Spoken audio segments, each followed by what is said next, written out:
할렐루야. 네. 주의 이름으로 여러분을 사랑하고 환영합니다. 우리 앞뒤 좌우에 있는 분들에게 사랑과 축복으로 인사하겠습니다. 사랑합니다.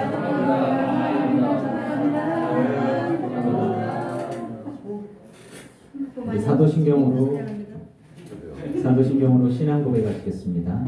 전능하사 천지를 만드신 하나님 아버지를 내가 믿사오며 그 외아들 우리 주 예수 그리스도를 믿사오니 이는 성령으로 잉태하사 동정녀 마리아에게 나시고 본디오 빌라도에게 고난을 받으사 십자가에 못 박혀 죽으시고 장사한 지 사흘 만에 죽은 자 가운데서 다시 살아나시며 하늘에 오르사 전능하신 하나님 우편에 앉아 계시다가 저리로서 산 자와 죽은 자를 심판하러 오시리라. 성령을 믿사오며 거룩한 공회와 성도가 서로 교통하는 것과 죄를 사하여 주시는 것과 몸이 다시 사는 것과 영원히 사는 것을 믿사옵나이다. 아멘. 찬양 237장 찬양 드리셨습니다.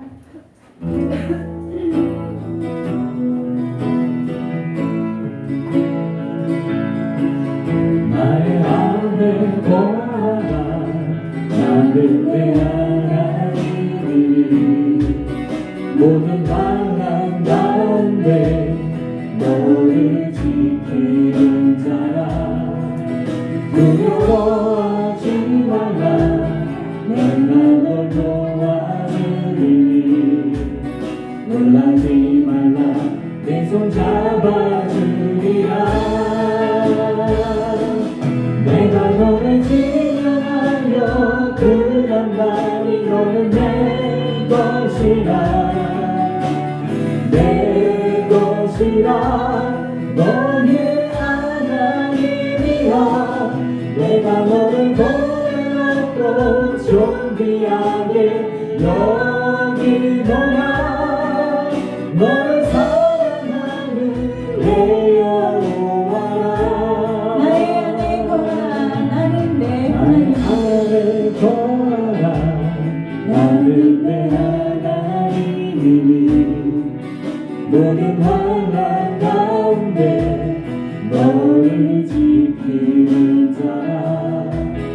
두려워하지 말라 내가 널 도와주리니 놀라지 말라 내 손 잡아주리라. 내가 너를 지명하여 불렀나니 너는 내 것이라. 내 것이라 너의 하나님이라.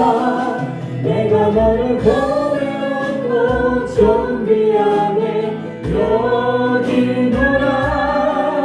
너를 사랑하는 내 여호와라.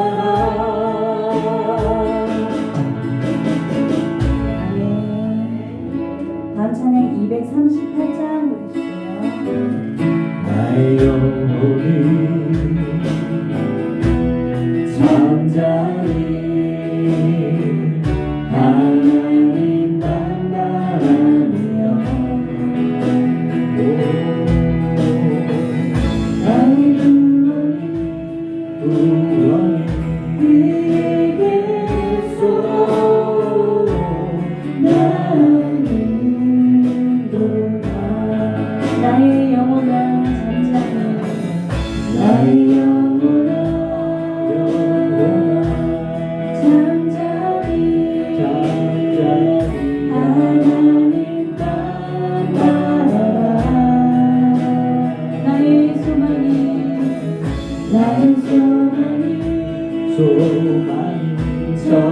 저에게서 나는 돌아. 오직 주만이 나의 반성 나의 무엇이니.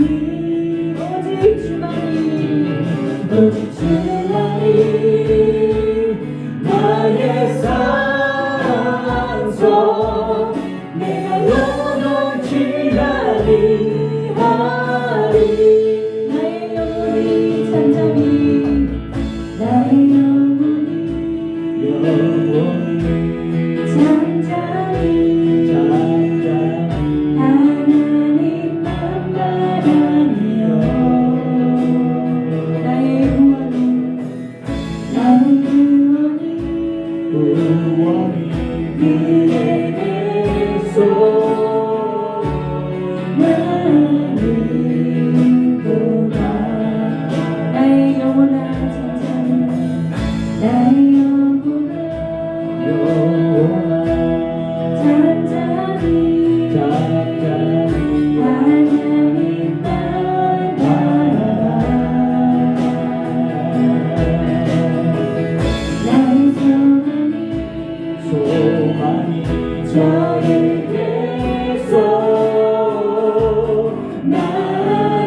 오직 주만이 나의 반석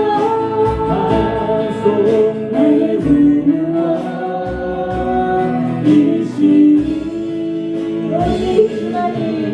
오직 주만이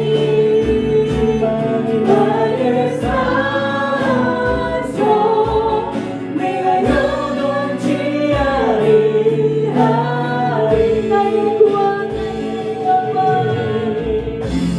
나의 근원 나의 영원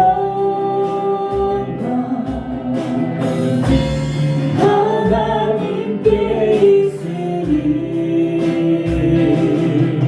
내 힘의 반석과 피난처 되시네 오직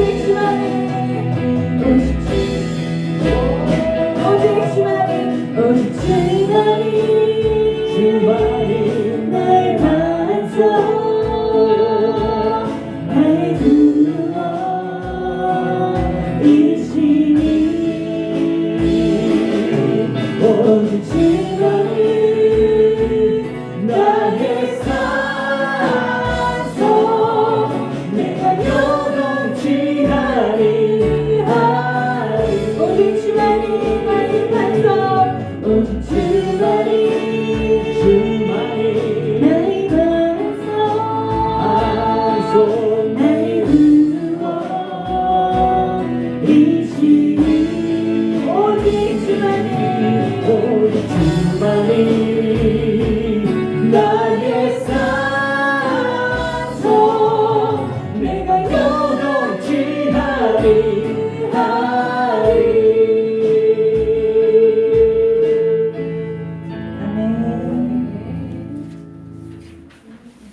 마지막 찬양 247장 부르실게요.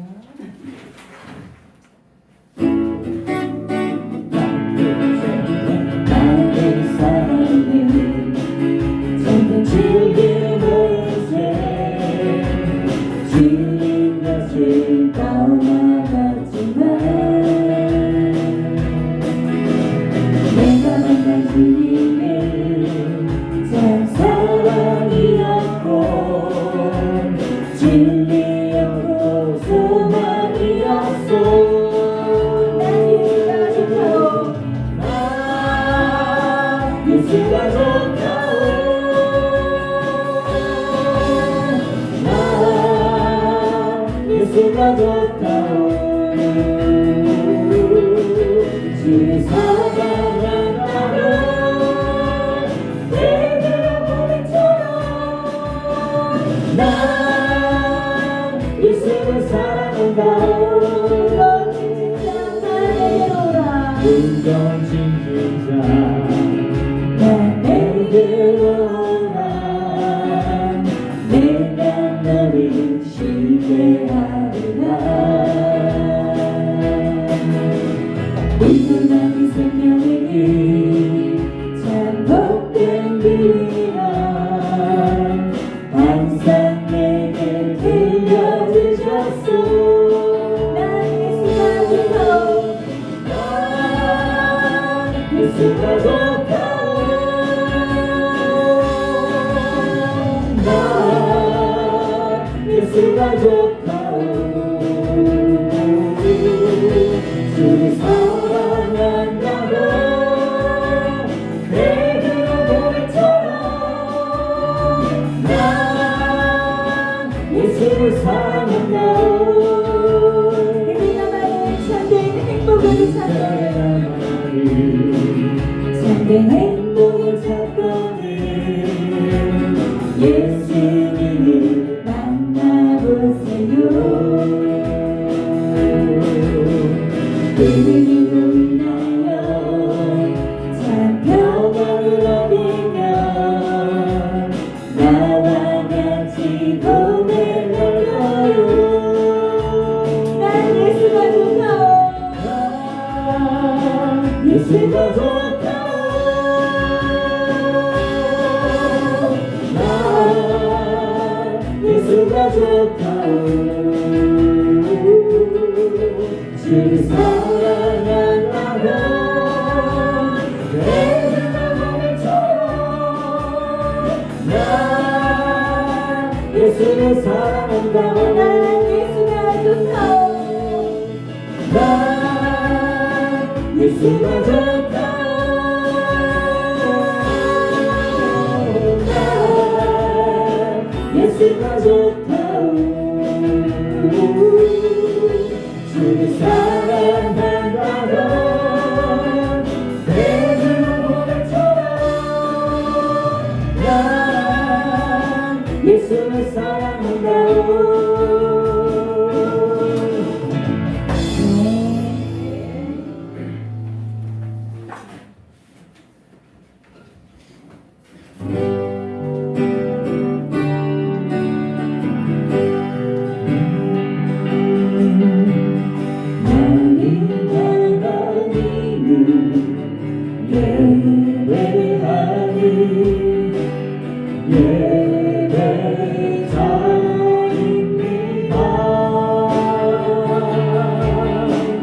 내가 서 있는 곳 어디서나 하나님을 예배합니다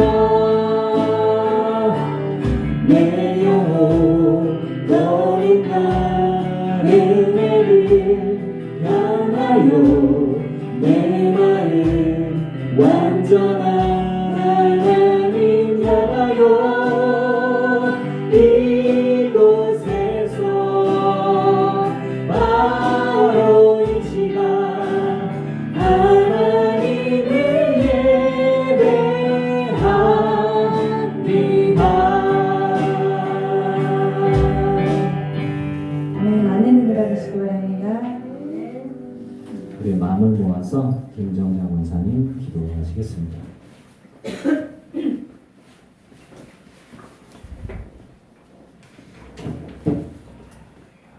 다 같이 기도드리시겠습니다. 온 천하를 살피시며 땅끝까지 감탄하시는 하나님 아버지, 천주를 사랑과 은혜로 인도하시고 예배의 자리로 불러주심에 감사드립니다.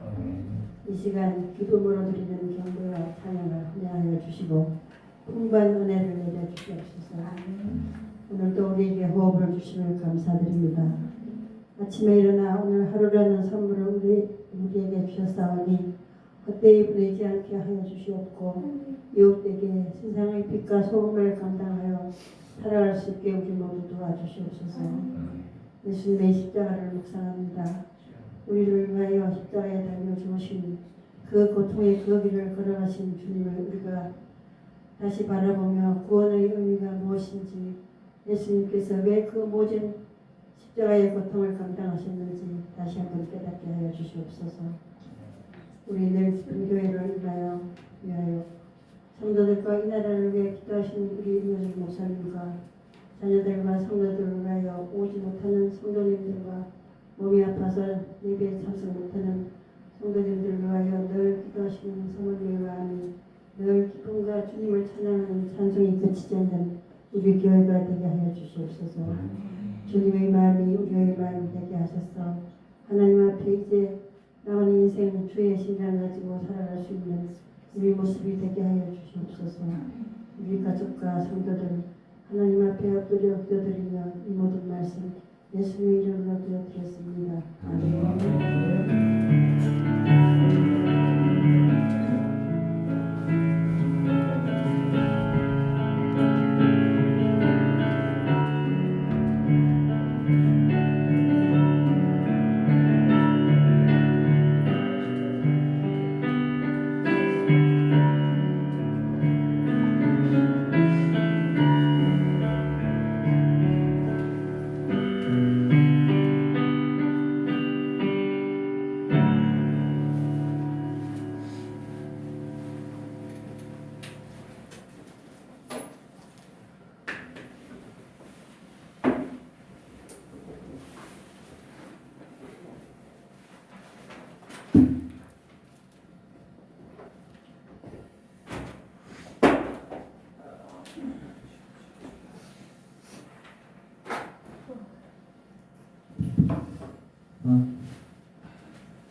사정이 있어서 30분 늦게 예배를 시작을 해요. 네.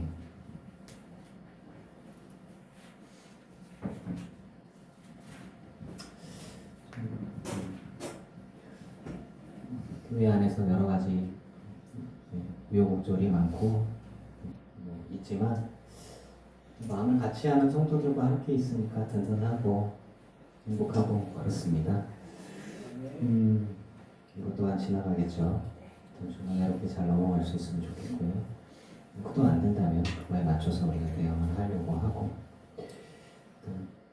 대신 아쉬운 거는 연합 예배를 준비했는데 한 번에 확 일주일 만에 확 어그러져서 할 수 있는 상황이 아니어서 저는 좀 아쉽습니다. 진짜로 그렇고요. 그래도 한 마음으로 같이 해주실 수 있어서, 그리고 그럼에도 불구하고 지난주에 같이 이제 밖에 나갔는데 식당에서 밥 먹고 나와서 그 하천변에 그 운동시설 있는데 그 벤치에만 앉아도 왜 이렇게 좋아? 우리가 뭐 관광지에 간 것도 아니고 뭐 유명한 데 돈 내고 들어간 것도 아니고 그냥 식당에서 밥 먹고 딱 그냥 식당 앞에 하천변에 그 들풀 이렇게 좀 해놓은 거, 그래도 앉아서 좋은 사람들하고 함께 앉아 수다 떨고 너무 좋더라고. 이렇게 누구랑 이렇게 식사하고 누구랑 같이 있느냐가 참 좋다, 이렇게 감사하고 그랬습니다. 네.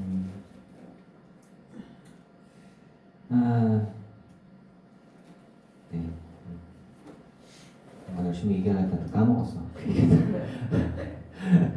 맞다. 왕기 성도가 전화 왔어요. 왕기 성도가 몇 년 만에. 그런 상황이 안 돼서 그런 거예요. 네. 여러분들께 얘기하고 싶은 건, 왕기 성도가 이제 그 현장에서 일을 하다가 자재가 허리를 다쳤었대요. 네, 그렇게 했고, 그리고 영상한들 우리밖에 안 보니까 얘기했지만 열렸는데, 그쪽 업계가 사대보험을 하면 다른 데 취직을 못하는 그런 문화가 있대요. 그래가지고 자기 돈 한 1,000만 원 들어서 수술하고 치료받고, 그렇게 하고 그 회사를 나와서 그 회사에서 소개해갖고 다른 데 들어갔는데 이제 덜 힘든데, 그러니까 허리를 다쳤으니까 덜 힘든 데서 일을 하는데, 사대보 그러니까 산재 처리를 해야지 했더니 또 그게 또 아니더라고요. 그래서 좀 그러고 있는 상황이, 그런 거 보면 우리 아들들은 또 분개하지. 그런 현장이 그런 상황이더라고. 그러면서 좀 아쉽게도 하나님에 대한 원망과 분노가 많이 쌓여 있어요. 그래서 이제 믿음보다는, 그래서 격려해주고 위로해주고, 그래서 제가 야, 하나님을 안 믿겠으면 좋은 형 보러 와라. 형이 좀 나이가 좀 많아요. 하여튼 그런가? 하여튼 그래서 좀 와가지고, 그리고 이제 앞으로 직업을 이걸 계속 할 거냐 이런 고민을 하더라고요. 혼자 고민하지 말고 와서 같이 얼굴 보고, 걱정해주는 사람, 기도해주는 사람 있으니까 와라. 저희가 시간 나면 오겠다는데 아마 또 자고 있을 것 같아요. 술 먹고. 그래서 이제 그래서 제 마음이 이렇게 많이 그렇죠. 그래서 기도해 주시고 이제 좋은 얘기만 많이, 잔소리 같은 얘기는 하지 말고 이렇게 격려하는 말만 좀 보내주시면 좋겠습니다. 그래도 소식이 있으니까 다들 기도하시고 궁금해하시니까. 그래서 말씀 볼게요. 요한복음 20장 19절에서 23절까지 말씀. 이 부분 갖고서는 제가 사실은 아리까리에서 설교를 잘 안 하던 부분인데, 지난주에 사실 저도 잠을 몇 번 설치고, 아내한테는 얘기를 안 했지만 잠을 몇 번 설치고 이불킥을 몇 번을 하고 이렇게 저도 저의 이거를 머리로는 이렇게 하고 행동을 했지만 여기에서 용납이 안 되는 경우들이 좀 있어서, 알죠? 제가 어떤 사람인지 대략은. 그러니까 그랬단 말입니다. 네. 그러면서 이렇게 말씀대로 살려고 부단히 부득부득 이를 갈면서 싸우고 있어요. 여러분도 그러시기 바랍니다. 네, 20장 19절에서 23절까지 우리 교독할 거예요. 이날 곧 안식 후 첫날 저녁 때 제자들이 유대인들을 두려워하여 모인 곳에 문들을 닫았더니 예수께서 오사 가운데 서서 이르시되 너희에게 평강이 있을지어다.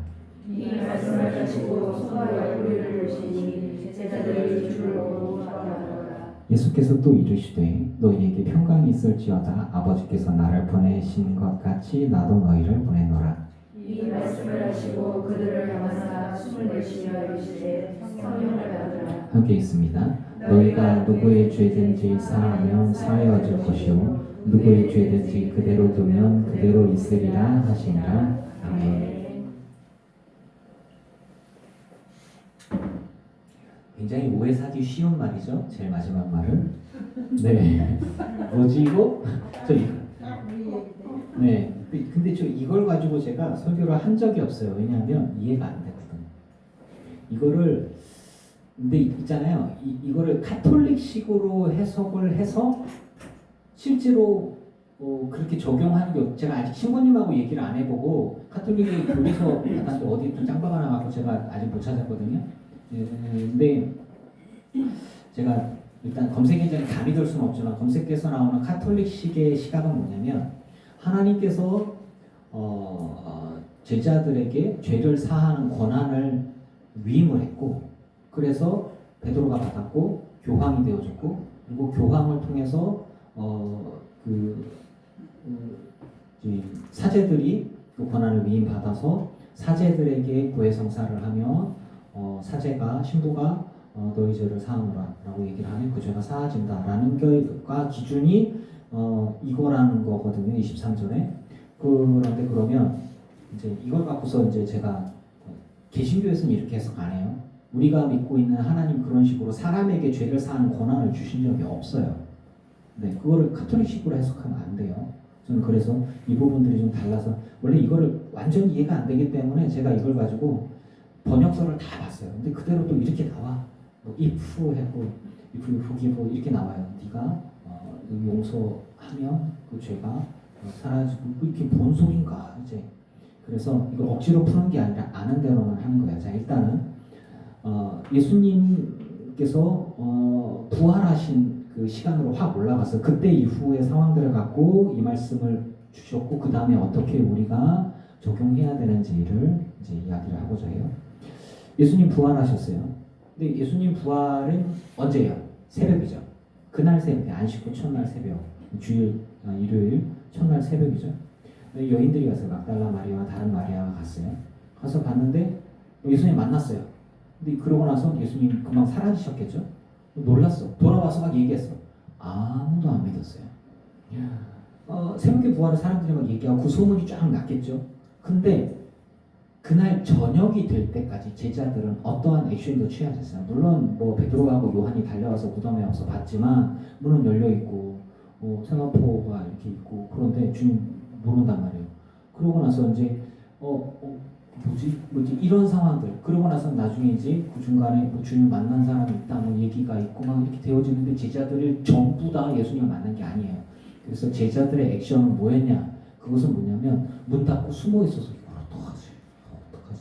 뭐 그러면서 그냥 멘붕 그 자체로 새벽에 주님의 부활을 경험한 여인들의 말도 있었지만 사람들의 이야기도 있었지만 그 뒤로 자기가 뭘 해야 되는지 모르는 거예요. 그래서 그날 저녁이 될 때까지 문을 다 닫아놓고서 그리고 그냥 그대로 말 그대로 멍 때리고 앉아있고 이거 어떡하나 아무 생각 없어요. 아무 생각. 그러고 있었어요. 그때까지 될 때까지도 제가 뭐 떨고 있었던 것 같아요. 그때 주님께서 그들 한가운데 쓱 나타나셨어요. 부활하신 분을 가지고 그들한테 나타나셔서 하시는 말씀이 너희에게 평강이 있을지어다. 두려워하니까 예수님 참 서문답 같아요. 두려워하니까 평강이 있을지어다. 평강 그냥 받으면 돼요. 근데 이 부분들을 주석서에 보면 그렇게 나와요. 우리가 얻는 평강은 조건과 환경을 통해서 얻는 평강이 아니다. 이런 이야기예요. 이게 무슨 이야기냐면 우리에게 평화는 하나님과의 관계 속에서 얻어진 평화라는 거예요. 근데 여기에서 너희에게 평강이 있을지어다. 예수님의 십자가의 보혈과 죽으심과 부활을 통해서 죄와 사망의 권세가 깨어지고 하나님과의 깨어졌던 관계가 회복되어지면서 하나님과 평화하게 되어졌죠. 그래서 우리가 죄로 인해서 죽을 수밖에 없는 자들이 예수님의 십자가 보혈의 은혜를 통해서 주님이 죽으시고 부활하심과 그 은혜를 통해서 다 이루신 구원의 은혜를 통해서 우리가 이제 이 땅에서 주를 믿기만 하고 주님과 함께하고 주님께 속한 존재가 되어진다면 주님과의 우리 하나님과의 온전한 화해가 이루어지고 평안이 이루어지니 지금 당장의 어떤 조건이나 환경이나 이런 것들로 인해서 너희들의 마음이 불안하고 두려워하고 걱정하고 심판을 염려하고 이런 문제가 아니라 하나님과의 관계 속에서 오는 완전한 평화와 안녕을 누려라 라는 이야기로 이제 이해를 하라고 주석에 나오더라고요. 그래서 주님이 이야기하는 건 너희에게 평강이 있을지어다.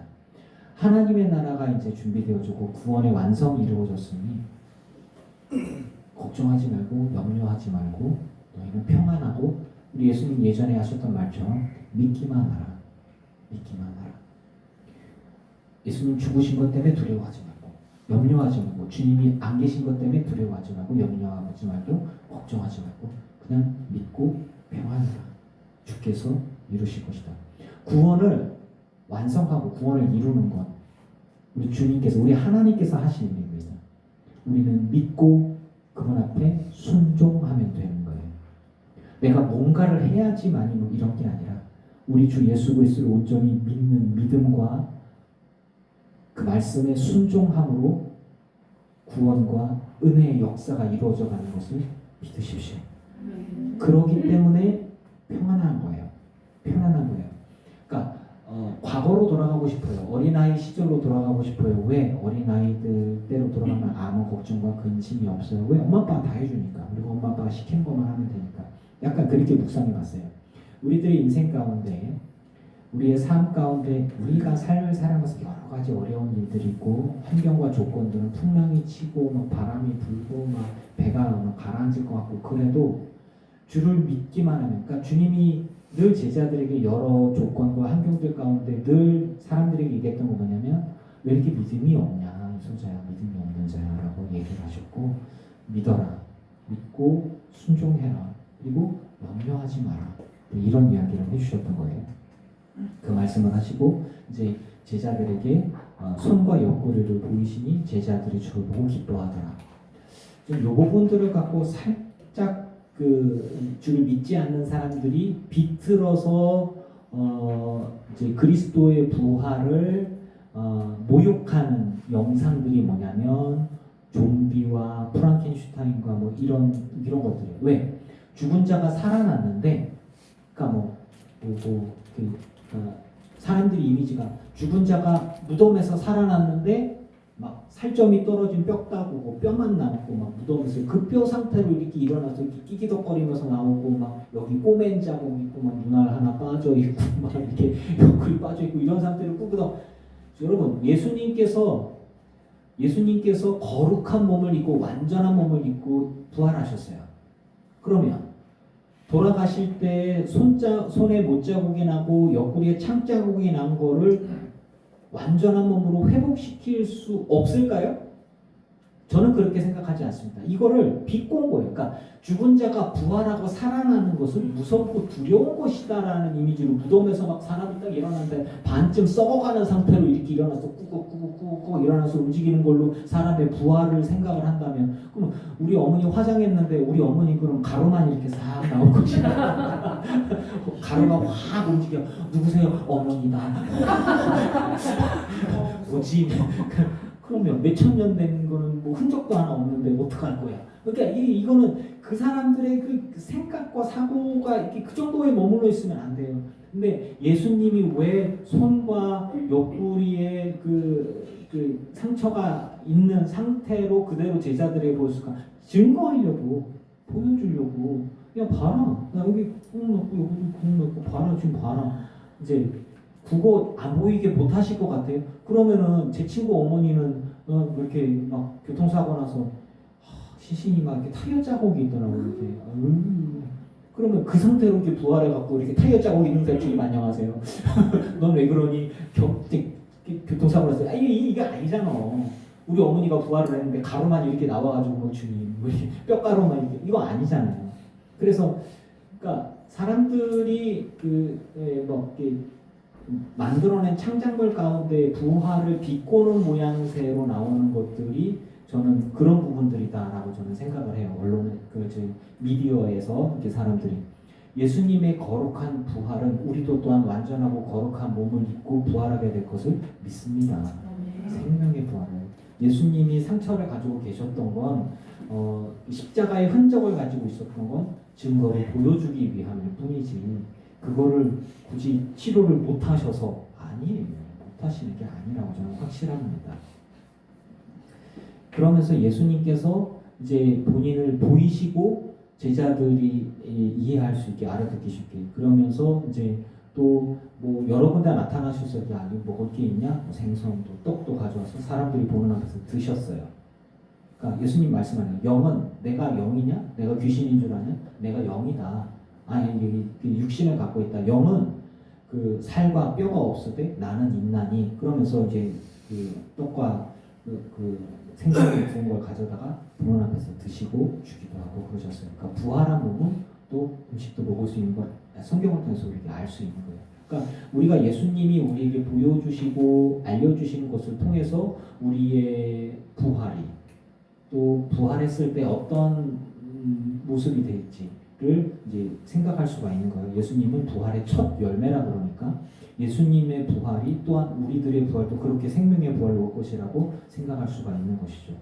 그런 것들을 한순간에 뭐 이렇게 다른 식으로 이해하면 곤란한 것이고요. 자, 예수님께서 부활하시고 자신을 보이시고 증거로 보여주셨어요. 의심하는 이들에게. 그러면서 너희는 이제 하나님과의 죄의 문제가 해결되어졌으니 평강을 가지고 평안할지어다 라고 얘기하면서 죄의 문제가 해결되어졌다. 하나님과의 온전한 평안을 이루어라. 걱정하지 말고 염려하지 말라. 나를 믿고 살아서 믿는 자는 죽음을 보지 않을 것이고 죽어서 믿는 자는 뭐 다시 살아나고. 그러니까 이제 주님은 우리에게 영원한 생명과 영생을 약속해 주셨고 그런 것들이 다 이루어졌으면은 염려와 걱정과 두려움보다는 평안히 믿고 순종하기만 하면 된다라고 이야기를 하는 거예요. 그러고 있는데 21절에 주님께서 얘기하는 거 또 이르시되 너희에게 평강이 있을지어다. 평강이 있을지어다. 그러니까 하나님을 믿으면 평안하고 그리고 그 다음에는 뭐예요? 염려하고 걱정하고 두려워하면 아무것도 못해요. 아무것도 못해요. 제자들이 지금 뭐하고 있어요? 두려워하고 있잖아요. 두려워서 뭐하고 있어요? 무덤에 가보지도 못하고 밖으로 돌아다니지도 못하고 아무것도 못하고 그냥 그대로 있어요. 이렇게 얼어붙었어요. 그리스도의 생애와 기적과 그분의 말씀과 다 들었어. 알았어. 같이 살았어. 예수님의 내가 제자야. 그런데 아무 증언도 할 수 없어. 예수님이 그리스도란 걸 증언도 못해. 무서워서, 두려워서. 그런데 예수님이 하신 건 뭐냐면 제자들에게 너희에게 평강이 있을지어다. 그러면서 아버지께서 나를 보내신 것 같이 아버지 하나님께서 예수님을 이 땅에 보내신 건 십자가 지시라고 보내신 거잖아요. 사람을 구원할 목적으로 보내셨잖아요. 다 이루셨잖아요. 그런 것처럼 나도 너희를 보내노라. 예수님은 제자들에게 말씀하시죠. 나도 너희를 보내노라. 뭘 하라고 보낸 거예요? 복음을 전하라고. 전하는 자가 없으면 회개하는 자가 없고 죄사하는 자도 없고 죄사함 받는 자도 없고 그리고 믿는 자도 없는 거예요. 자, 아버지께서 나를 보내신 것 같이 나도 너희를 보내노라. 제자들에게 원하는 것은 무엇이었습니까? 화성이었습니다. 그 자리에 있지 말고 너희는 나가서 전하라. 복음을 전하라는 거예요. 그리고 증인이 되어라 라는 거죠. 내 제자들이 무섭잖아. 두렵잖아. 평강을 가지라고 해도 평강을 가질 수가 없어. 무서우니까. 겁나니까. 왜? 내 생명이. 그리고 내가 어떻게 될까 봐. 그리고 잘 모르겠으니까. 뭐 이제 여러 가지가 있죠. 그러고 있는 상황에서 예수님께서 이 말씀을 하시고 그들을 향하여 숨을 내쉬며 이르시되 성령을 받으라. 하면서 성령을 받으라. 이 성령을 숨을 내쉬면 루아흐예요. 태초에 아담을 만드시고 그 흙으로 만들고 그 다음에 그 코에 생기를 불어넣고 그게 루아흐거든. 그래서 생명이 된지라. 자, 그래요. 그러면 이때 성령의 충만을 주신 거냐? 아니에요. 여러분, 마가의 다락방에서 성령이 임하셨을 때 그때 성령이 충만하게 임했어요. 그럼 지금 이거는 뭐냐? 이렇게 되어지는 거예요. 아담과 하와가 하나님 앞에 죄를 지었고 하나님은 그 전에 이들에게 선악과를 먹으면 너희는 정녕 죽으리라고 얘기했는데 선악과를 먹고 아담과 하와가 먹었어요.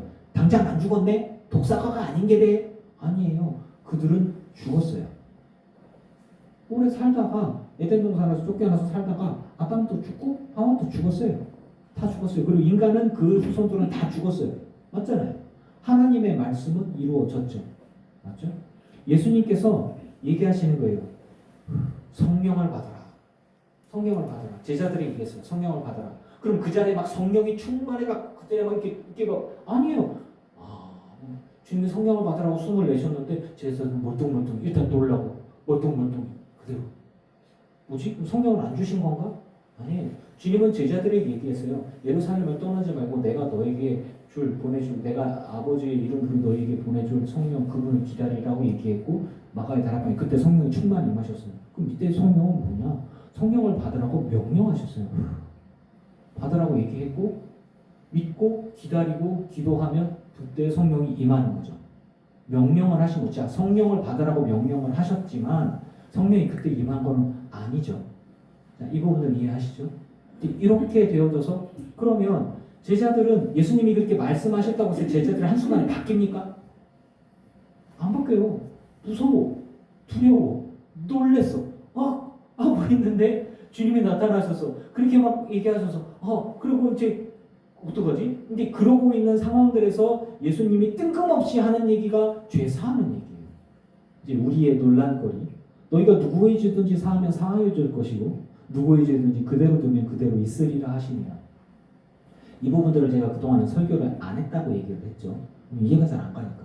그거를 여러분 여기서 말하는 죄는 하나님께 지은 죄입니다. 저 물어볼게요. 사람이 하나님께 죄를 지었어요?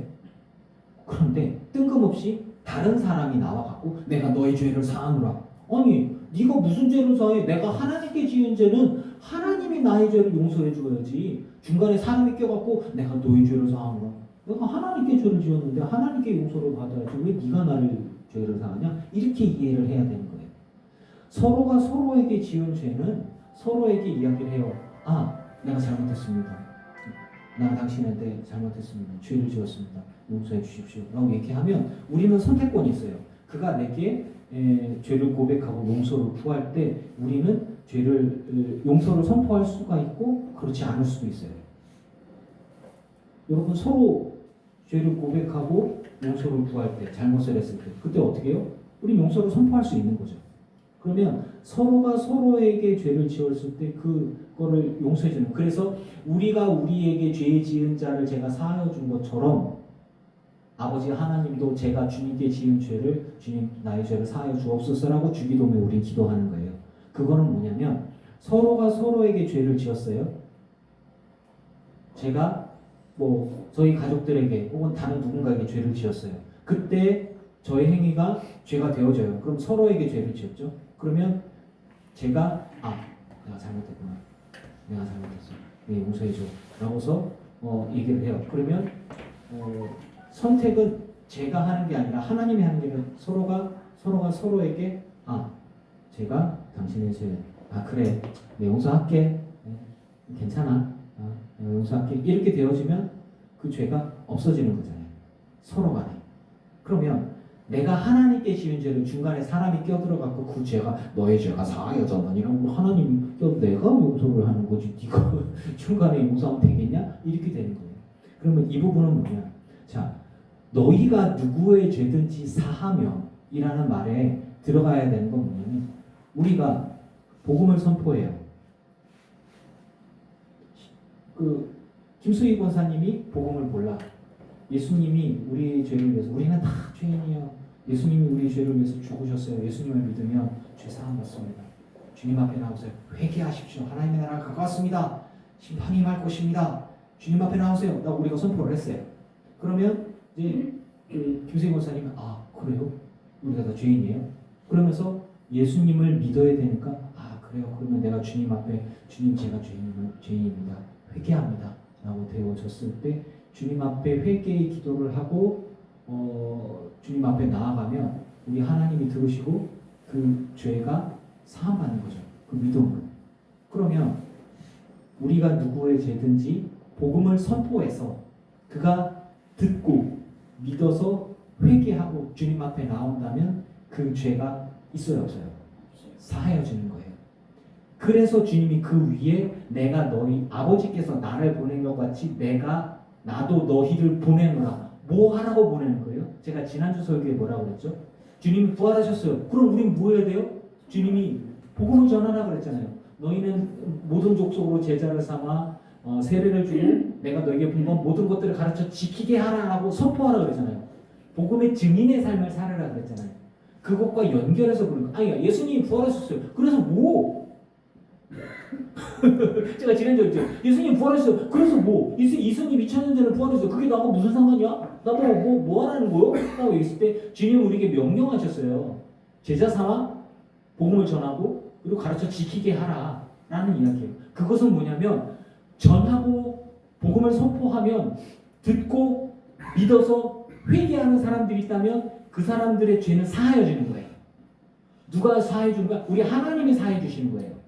그래서 우리가 누구의 죄든지 우리는 선포하는 거예요. 그러니까 그 위의 말씀과 연결하는 거예요. 우리가 평강을 가지고 주님과의 관계 속에서 주님과의 온전한 관계 속에서 하나님의 은혜 아래 서 있고 그 다음에 성령의 충만을 받아야죠. 성령이 인도하신 가운데 성령의 충만함으로 성령의 인도하심에 따라 우리 입에 주시는 복음의 말씀을 가지고 선포해요.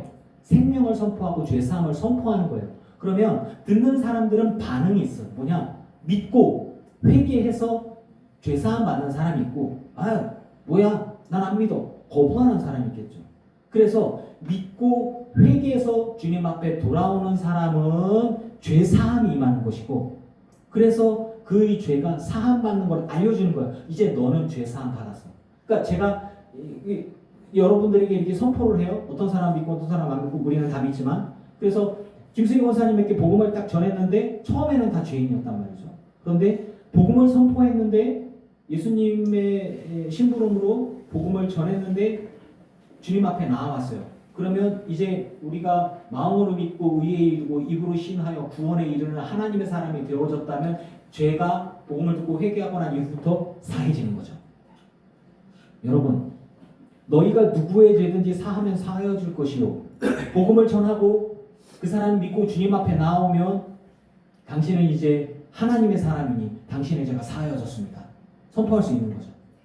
내가 사하는 게 아니라 하나님 앞에 지은 죄를 누가 사해주는 거예요? 하나님이 사해주는 거예요. 하나님 앞에 지은 죄는 하나님밖에 죄사함이 없어요. 그게 아니면 이 성경의 말씀을 가지고 베드로나 뭐 예수님의 12 제자들이나 혹은 그 이후의 신부들이 사도 바울 이후의 행적들을 봐서 신약 성경 어디에도 사람이 하나님 앞에 지은 죄를 중간에서 끼겨 들어가고 죄를 사하는 권세를 주었다. 예수님이 소자야 내 죄 사함을 받았느니라 라고 해도 예수님이 죄를 사하는 권세가 있잖아요. 그걸 알려주려고 했잖아요. 근데 그러면 신약 성경에 사도 바울이 너의 죄 사함을 받았다 그런 적 없어요. 예수님의 제자들 어느 누구도 복음을 전하면서 당신의 죄 사함 받았소 라고 얘기한 적이 없어요.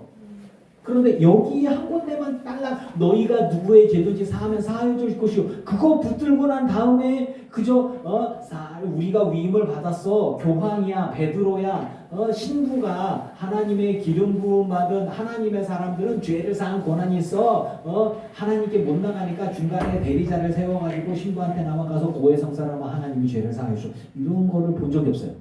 성경에 나와요 안 나와요? 안 나와요. 우리 주 예수 그리스도 앞에 나오면 누구든지 예수님 그랬잖아요. 사도 바울도 그렇고 세례 요한도 그렇고 회개하라 천국이 가까웠느니라.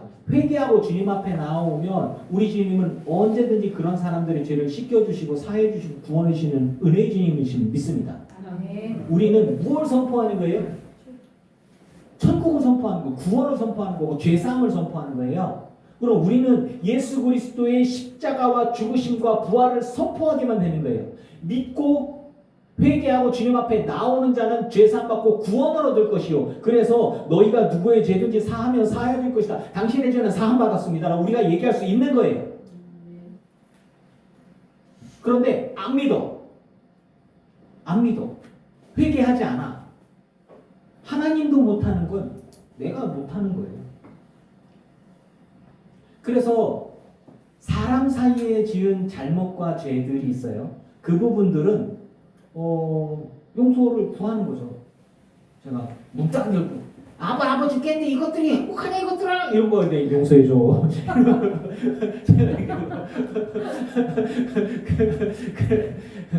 평생 써먹을 것 같아 이것들이.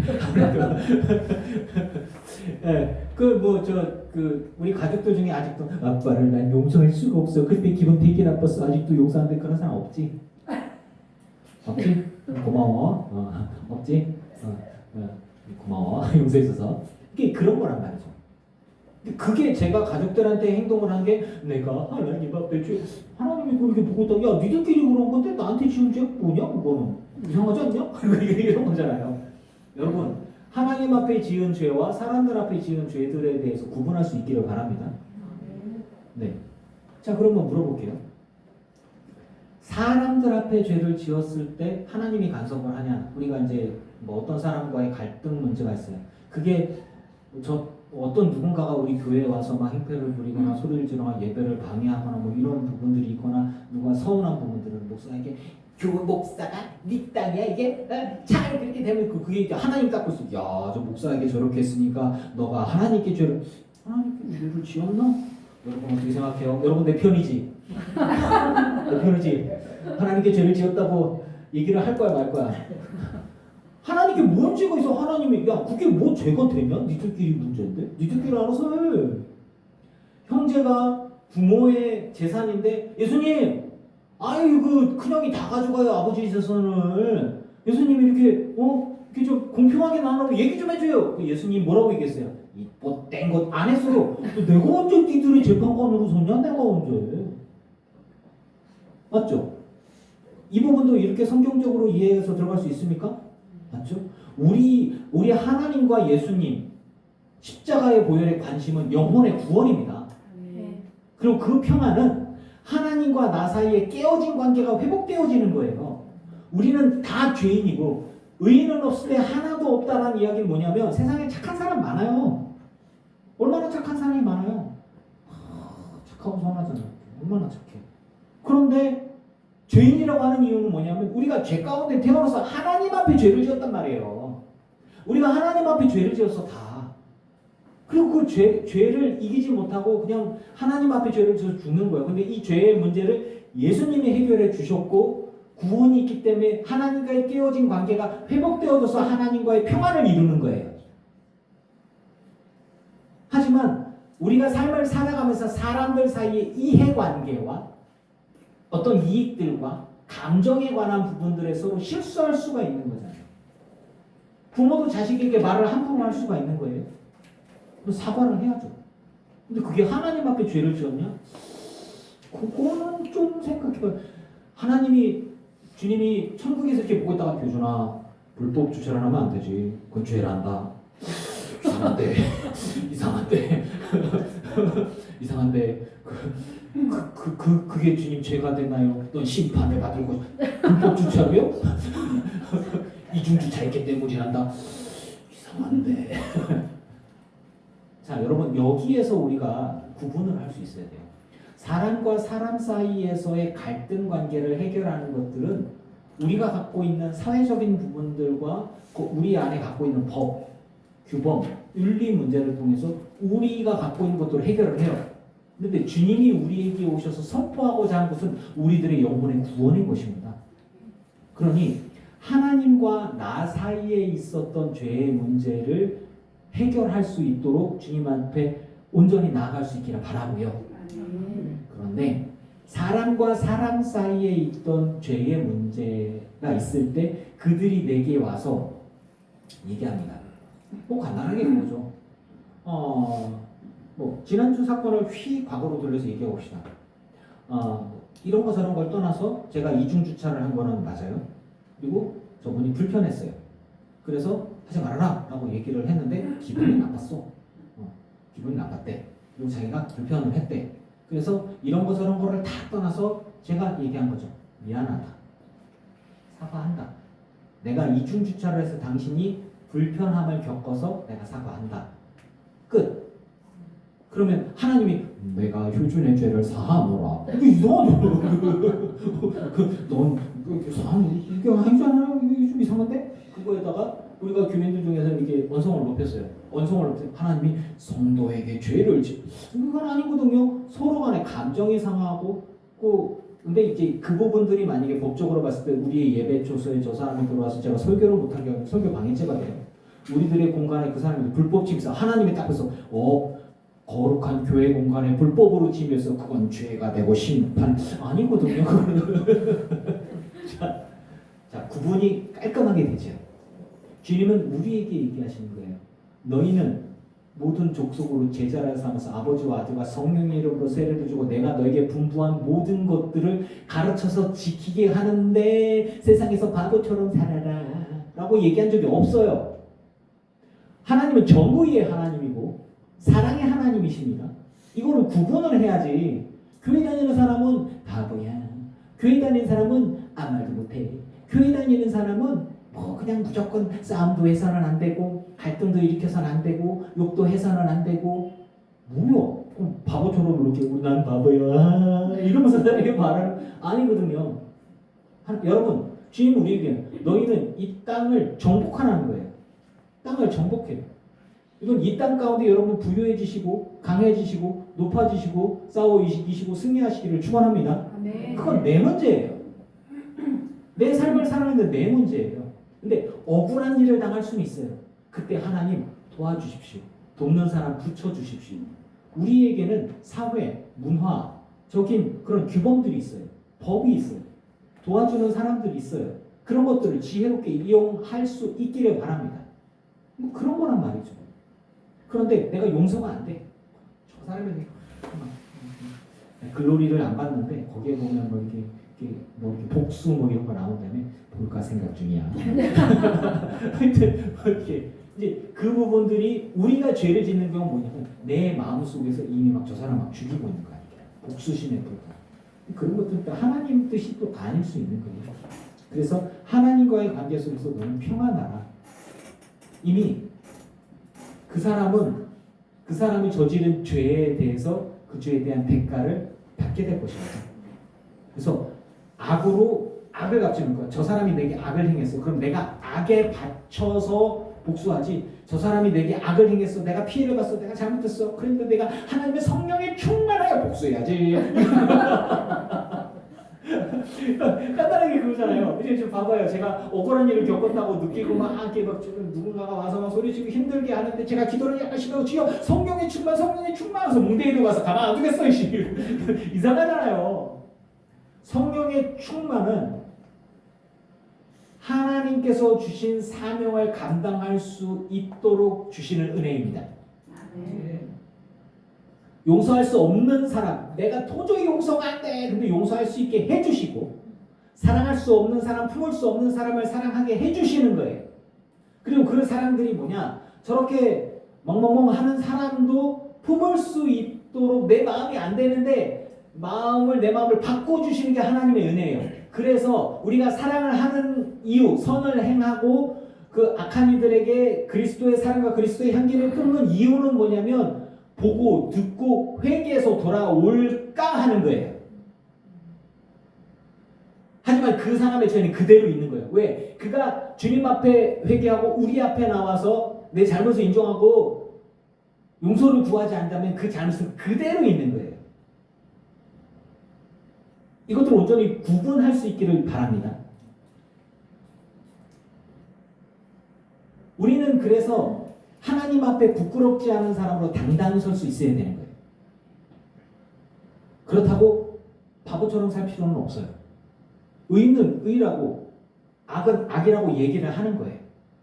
예수님이 그거 아니면 바리새인과 사두개인들, 대제사장들 앞에서 바리새인들이 얼마나 힘이 강한 사람들이에요. 제사장들도 그렇고 그 실세들인데 그들 앞에서 야 얘들아 쟤네들 내가 하나님 나라에 가지만 쟤네가 올지 안 올지 나는 잘 모르겠지만 저렇게 해서 되겠냐 뭐 이런 식으로 안 했어요. 니들은 절대로 내가 가는 곳을 못 와라고 얘기를 했단 말이에요. 그리고 그들한테 주인이 오겠어요. 이 독사의 자식들아. 한국식으로 뭐라고? 망망. 주님도 욕했네요. 맞아요. 주님도 욕했어요. 그러니까 이호전도 욕을 안 할게요. 자, 보세요.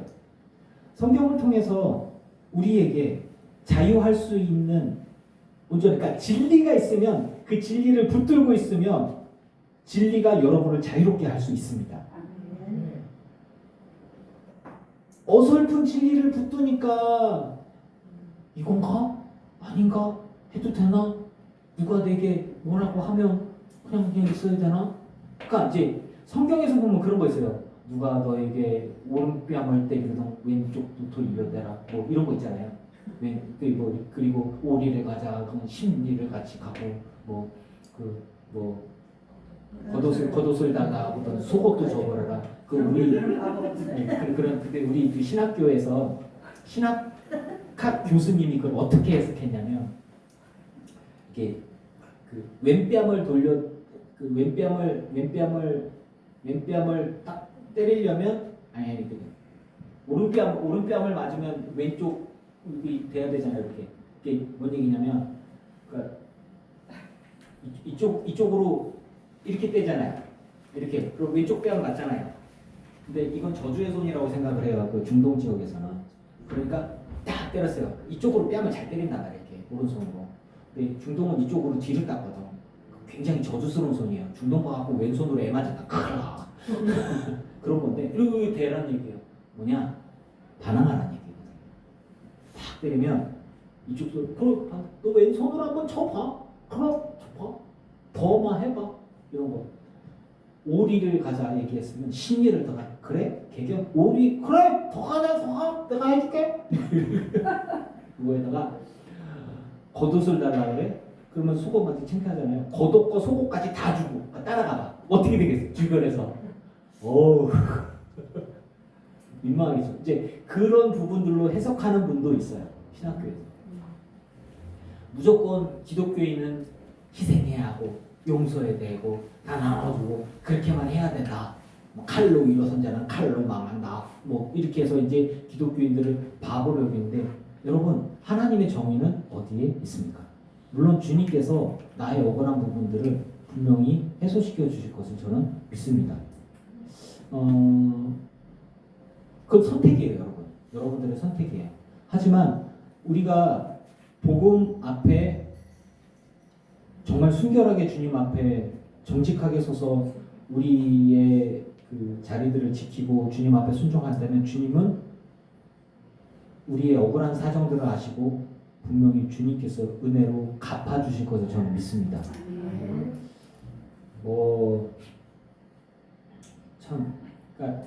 그런 거 있잖아요. 부흥강사 목사님이 예화를 들어서 하나님의 사람들 함부로 대했다가 그게 이제 목사이기도 하지만 함부로 대했다가 잘못된 경우가 많아. 이제 그런 거죠. 이렇게 장로님이 목사 힘들게 하고 막 그렇게 하다 하나님이 목을 딱 잡고 이렇게 하고 안녕하세요 목사님 이러고 다니는 그러니까 그런 거를 예화를 들어서 어느 정도 믿어야 되나 이제 이런 부분들도 좀 있지만 분명한 건 여러분 가만히 생각해봐요. 여러분의 삶을 이렇게 뒤돌아봐봐요. 하나님의 사람으로서 내가 살아가고자 하는데 내게 악하게 다가오는 사람들이 다른 누군가를 통해서 잘못되는 경우들이 상당히 많습니다. 그래서 복술은 사실은 주님께 맡겨버리고 그냥 이렇게 시각을 가지면 돼. 아유 저 사람 너 그러다 큰일 나. 너 그러다 큰일 나. 회개하고 빨리 회개하고 주님 앞에 나와야 돼. 왜냐하면 내가 하나님의 사람이거든. 주님께서 여러분을 사랑하시고 붙들어 주시고 책임지시면 믿으시기 바랍니다. 아멘. 저는 그런 경험들과 이게 있어요. 예전에 한번 설교를 이런 비슷한 얘기를 했는데 이런 식으로 얘기하는 걸 저는 그닥 좋아하진 않지만 저 충남 예산 5가 역탐리라고 하는 곳이 제가 태어난 곳이고 그 촌동네예요. 거기 살다가 중학교 되면서 원평리라고 하는 곳으로 제가 들어갔어요. 그곳에 들어갔는데 거기는 안씨 집안 사람들이 99%를 살고 저희 가족만 이씨 집안 사람만 이렇게 낑겨서 들어갔어요. 뭐 집이 허름하게 지어진 시골집이었는데 거기 그 하천길 옆에 있던데 옛날에 우리 살던데 거기에 딱 들어갔는데 저희 아버지가 이제 거기 가족들이 다 들어가고 나니까 그러고 나니까 동네 사람들이 이제 아버지랑 같이 뭐 술도 먹고 뭐도 하고 해야 되는데 아버지는 잘 못했거든요.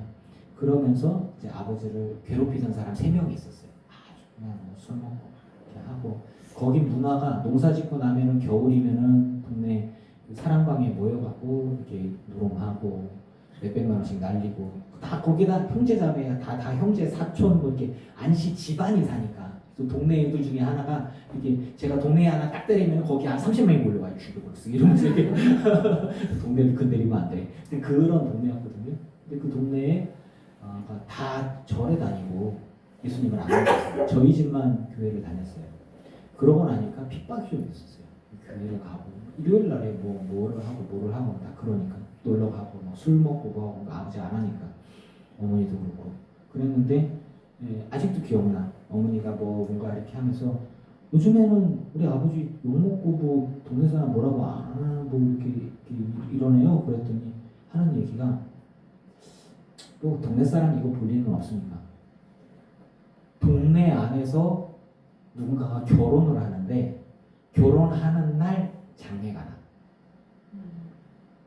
2번인가 3번인가 그런 일이 반복됐어요. 그 동네 사람이 결혼하는 날 그날에 장례가 나. 그것도 장례 어떠시고 나면 한겨울에 술 먹고 이렇게 가다가 논두렁에서 미끄러서 넘어졌는데 노래 보면 이렇게 타이어 자국 있고 뭐 하고 있으면 물이 이렇게 있잖아요. 거기에 술 취해서 얼굴을 딱 받고 그대로 그냥 돌아가시는 그런 객사하는 경우가 3번 있었어. 아니 결혼식 날 결혼해서 동네 잔치잖아요. 제가 얘기했잖아요. 동네 잔치가 결혼식 날 이렇게 있는데 그날 장례가 났어요. 그러면 장례 동네 사람이 반으로 쫙 갈라져. 아니 결혼식 가서 막 축하해주고 그 다음에 장례식으로 이게 할 수가 없잖아요. 그러니까 반만 가는 거야. 결혼식 축하하는 날에 가는 사람과 장례식에 참여하는 사람과 쫙 갈라지는 거예요. 그러니까 젊은 사람들은 결혼식 쪽으로 가서 축하해주고 그래도 썰렁하고 나이 드신 분들은 장례식 가고 이런 식으로 그렇게 해서 3분이가 돌아가셨는데 그때가 결혼식 날하고 딱 맞아떨어지는 장례식 날 같이 해서 3번 그렇게 됐고 그 사람들이 다 아버지하고 저희 가족을 이렇게 욕하던 사람들이었어요. 그래서 어머니가 아직도 콩 빨면서 했다 뭐 이렇게 뭔가 만지면서 치우면서 요즘엔 왜 이렇게 조용히 해요 동네에서 우리 뭐 아버지 욕하고 동네 괴롭히는 사람이 없어요 라고 얘기를 했더니 다 죽었어야 그러시더라고요. 아니 진짜로 다 죽었어요. 네. 그냥 그래서 그때 아직도 기억나고 깜짝 놀랐어요. 그래서 좀 안타깝기도 하고 아니 결혼식이라고 해서 이렇게 좀 잔치를 벌였는데 국수 먹으러 이렇게 갔는데 집에서 이렇게 했거든요. 근데 국수들이 쌓여 있고 판이 날리는 거를 직접 봤어요 제가. 장례가 났다 이렇게. 그러니까 그냥 제 경험이죠. 저가 그런 확률이 얼마나 되겠어요. 결혼식 날 장례하고 결혼식 날 장례하고 결혼식 날 장례하고 3번 그런 건데 그 사람들이 다 한결같이 아버지 욕하고 힘들게 하고 우리 가정을 교회 다닌다. 그러니까 목적이 교회 가기 때문에. 그래서 그 잔치를 가면 그 아버지가 믿음은 없고 뭐 행동이 그렇긴 하지만 아버지가 얼굴에 막 술 따르고 머리 위에 술 붓고 취해가지고 막 그러면서 씩씩대고 막 뭐 하고 멱살 잡혀오고 이렇게 막 생채기 나서 오고 제가 가만 두겠어 모두도 이제 그랬어. 근데 중요한 건 집을 몰라. 집이 어디야? 그런 모습들이 이제 우리 아들들한테 있을까봐 제가 되게 우려합니다. 그래서 생각해봐요, 여러분. 하나님은 그럼 우리의 선택이요. 내가 막 일어나서 막 싸울 수도 있고 내가 이제 꾹 참고 그래 너는 똥이다 똥 그러니 내가 피하지. 그런데 하나님 있잖아요. 가끔 자다가 일어나면 확 열받고 이불 킥 나 진짜 열받아. 나 잠이 안 와. 이럴 때가 오긴 하잖아요. 근데 그런저런 일이 있더라도 복수는 하나님께 맡기고 여러분의 마음에 평안이 있기를 축원합니다. 아멘. 싸워도 되고 싸우려면 끝까지 싸우고 하지만 하나님 앞과 사람들 앞에서 부끄러운 짓을 행하지 마시기 바라고요. 그러면서 여러분의 마음은 그가 언제든지, 그러니까 이게 우리가 준비가 다 있어야 돼요. 언제든지 내가 잘못했어, 내가 미안하오, 용서해 주기 바라고. 그러면 우리는 언제든지 용서할 수 있는 마음의 준비를 할 수 있어야 돼요. 그게 되게 중요한 거예요. 왜냐하면 우리가 주기도문을 외우잖아요. 우리에게 죄 지은 자를 제가 사해 준 것처럼 하나님 나의 죄를 사해 주옵소서라는 거. 자, 이 말씀들이 제가 살면서 설교하지 않았던, 의문에 남았던 힘들었던 부분들인데, 지난주에 사실 저도 몇 번이나 잘못했나, 녹음할 거 그랬나 이러면서 이렇게 좀 막 신경을 좀 많이 썼어요. 그래서 이걸 어떻게 하나, 막 자존심도 상하고 막 따져보니까 막 나도 같이 소리 지를 걸 그랬나, 왜 그 예쁘던 젊은 여자 집사한테 뒤로 넘겼나 싶기도 하고 막 이제 막 여러 가지 생각 되게 많았어요. 그래서요. 제가 막 이렇게 하고 하면 또 하고 뒤에서 또 같이 덩달아서 막 이렇게 어떤 분이 또 여자분인가 나이 드신 분 같이 뭐 이렇게 그분 이렇게 편들고 막 이래서 일이 집단적으로 이렇게 일이 커질 것 같고 막 이제 상황들이 돼서 정리를 좀 했지만, 저는 말씀을 통해서 여러분에게 제가 고민하고 제가 묵상하면서 답을 찾은 부분들을 이렇게 전하는 거예요. 우리가 해야 될 것은 복음을 전하는 것입니다. 그리고 할 수만 있는 대로 서로 사랑하고 용서하려고 하는 거예요.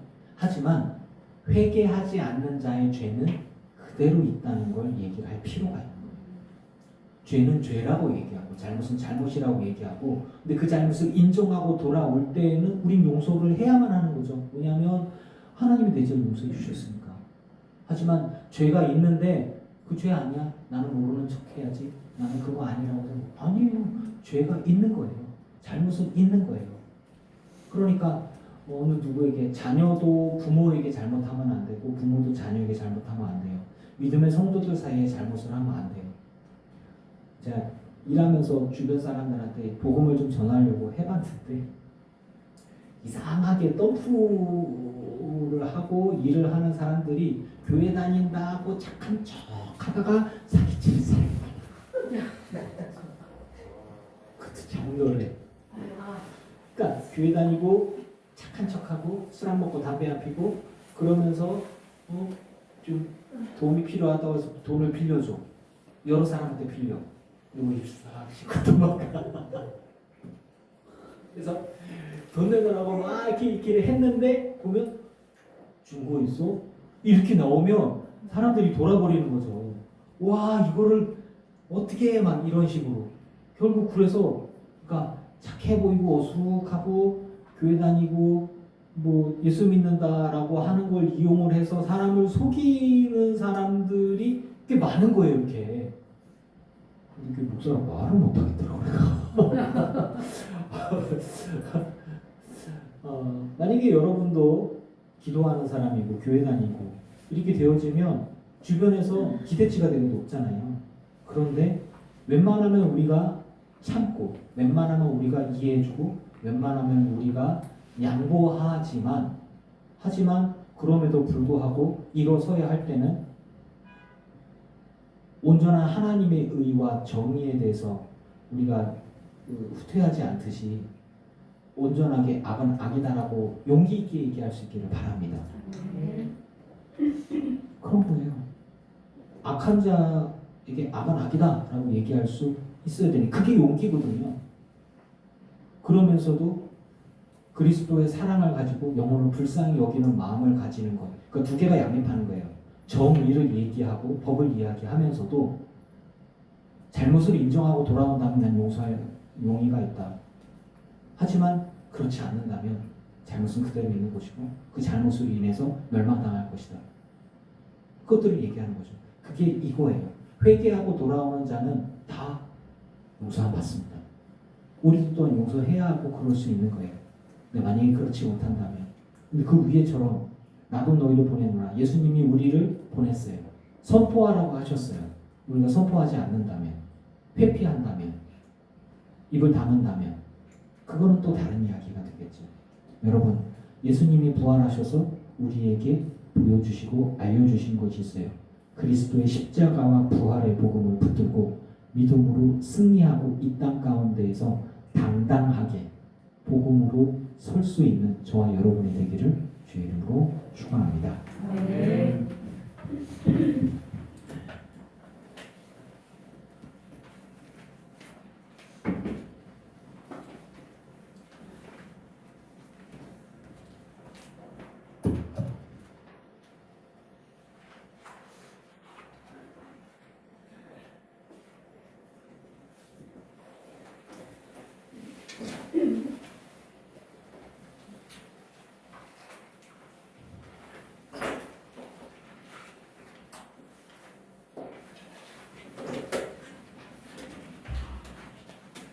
늘 느끼는 거지만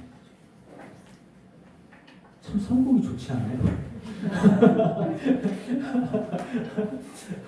참 신기하고 놀라워라야. 그래서 신지 집사죠. 신기해서 신기해 집사야? 신기해 집사야? 주여. 어제부터 정말 주여. 자, 238장 잠잠히 하나님만 바라봅시다. 나의 영혼이 잠잠히 하나님만 바라며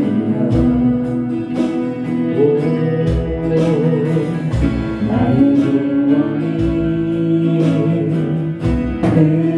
그에게서 나는 도다 나의 영혼아 잠잠히 하나님만 바라라 나의 소망이 저에게서 나를 너라는 오직 주만이 나의 반석 나의 구원 의심이 오직 주만이 나의 산성 내가 영원히 하리 나의 구원 나의 구원 나의 영광 하나님께 있으리라네 내 힘의 반석과 피난처 되시네 하나 둘셋넷 오직 주만이 나의 반석 나의 구원 일시니 오직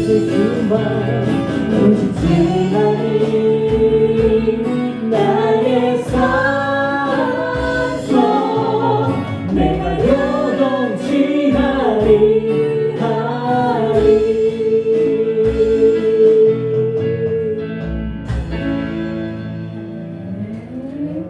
주님 앞에 예물 드린 이들이 있습니다. 이들의 예물과 이들의 삶을 받아 주옵소서.